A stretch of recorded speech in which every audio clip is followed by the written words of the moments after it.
not the way that I wanted my morning to start, but we are headed down to South Carolina to Sorinex, and we got a flat tire on the side of the highway. Shit happens when you party naked, but luckily I have roadside assistance. Everything's gonna be okay. And got all my food with me for the day, headed down to hang out with some great people. Could be worse.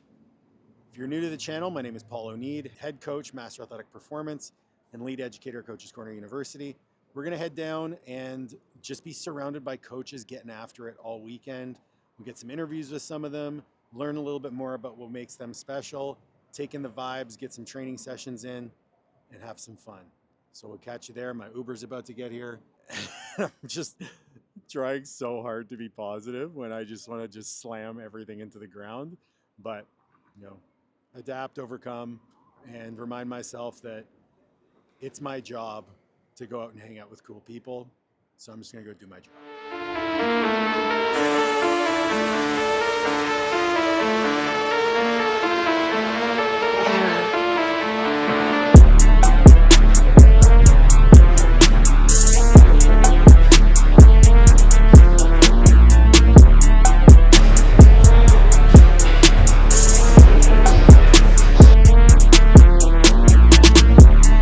This is how you humble the big guys. You just make shit up. Hip forward as you come up, chest up.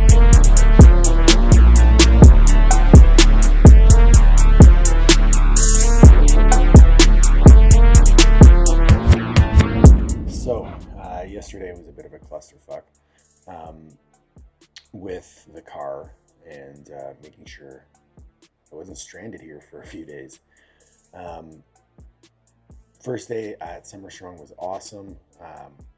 Admittedly, didn't pull the camera out as much as I should have. One of the reasons being was I was pretty stressed. Things are going to come up. Things are going to be out of your control. That flat tire this morning was not what I was expecting, but I think I did a good job of remaining calm, being kind to everyone, with whether it was roadside assistance or the BMW service team. Everybody thinks that driving a cool car is awesome until apparently that cool car needs a tire, and no one has one, and you can't get one until Tuesday. So initially BMW told me that I would have to stay here in Columbia, South Carolina, which is about 90 minutes from home, until Tuesday. I can't do that. I have to be home to be with Liv and to make sure that I can work and be productive. So spent a few calls on the phone with BMW, with roadside assistance. Finally, I left the conference early to go to the dealership. And luckily, they were able to arrange a loaner for me. So what they're going to do is they're going to repair the tire and they're going to deliver my car to Charlotte. I'm going to use the loaner and I'll be able to get around here and then get home. So very grateful for everyone at Columbia BMW. If you're watching, thank you. And now I can enjoy the day. I did manage to get some video of me training with my buddy, Dr. Dylan Seeley. Dylan is a chiropractor out of Columbus, Ohio, owns Inferno Performance. This guy is an absolute wizard. So I've mentioned on the channel that I've had a little bit of hip and knee issues. Obviously getting into running, increasing volume, there's gonna be a lot more impact on that area. Having the knee surgeries and the previous hip injuries, there's some, I'll use the word inhibition, but it's more so just I haven't trained my knees the way that I need to be training, because I tend to have, let me put it this way. When you're trying to move a weight, you're going to move it in the most efficient way possible for your body, and your nervous system will default to those strongest positions. And for me, it's loading back into my hip. When you're running, you need to have a knees forward posture, driving off that forefoot. So it demands a lot of your VMO. My VMO is something that I have largely neglected because I've been trying to move weight.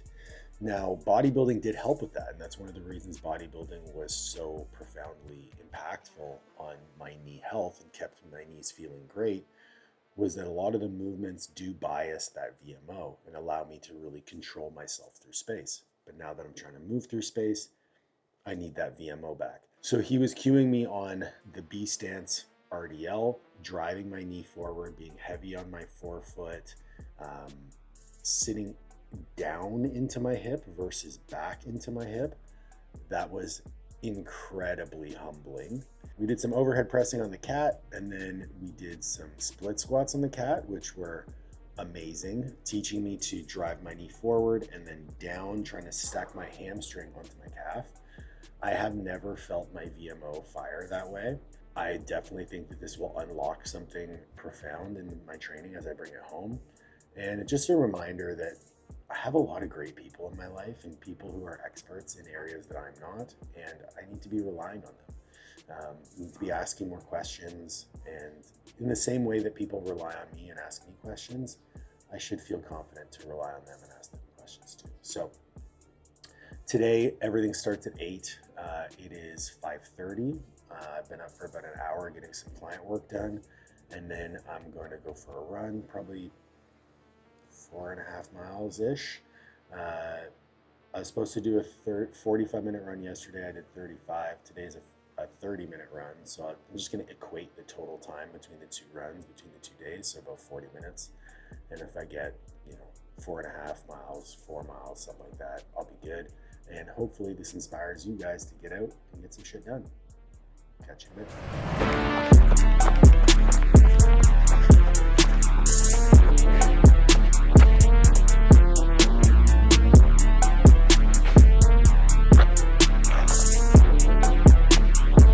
All right, so day 2 at the conference was awesome. Started off in the morning, watched a gentleman named Tyler Minton. He's a registered dietitian who works with a lot of tier 1 operators, mostly in the SEAL teams, and talked about goal dysmorphia, which I thought was an interesting topic, understanding the trade-offs between aesthetics, performance, and health, and how when you bias nutrition towards one of those areas, you have to trade off in the other ones, something I definitely believe in, especially when it comes to performance. Performance is not going to be healthy, especially high performance, so you're going to move further away from health. And in a lot of instances in performance-based nutrition, you're trending towards calorie surpluses, so you can have negative body composition shifts as you're pushing performance. I really like the way he framed it. When you chase multiple rabbits, you lose them all.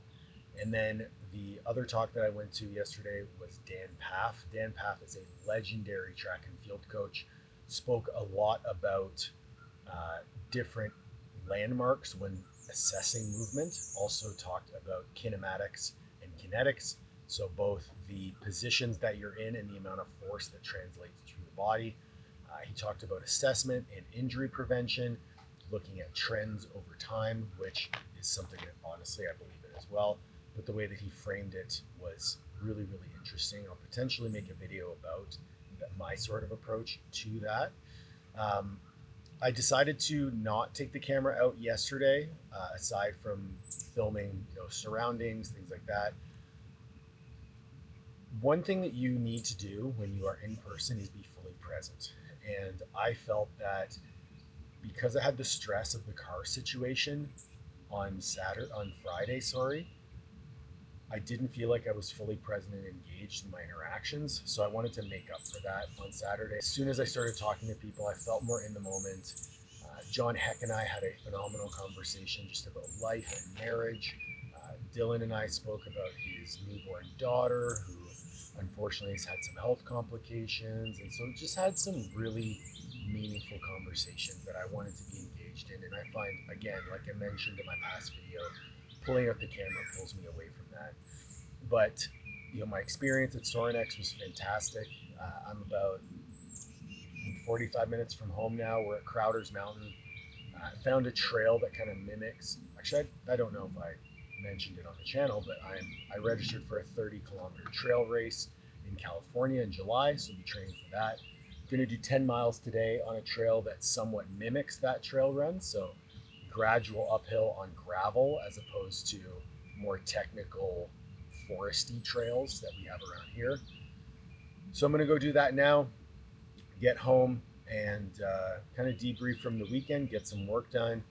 I appreciate you guys coming along. Hopefully you got a bit of insight into what it's like to attend these type of conferences. You got to see a little bit of training with Dylan and how he biases some movements towards VMO health, knee health, and things of that nature.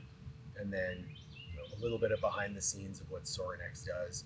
Sorinex Summer Strong is a very unique experience. It's just a bunch of strength coaches being meatheads, learning and networking. I was able to meet with some of my heroes growing up, even-esh, Travis Mash. These guys were people that I followed from when my journey as a strength and conditioning coach started.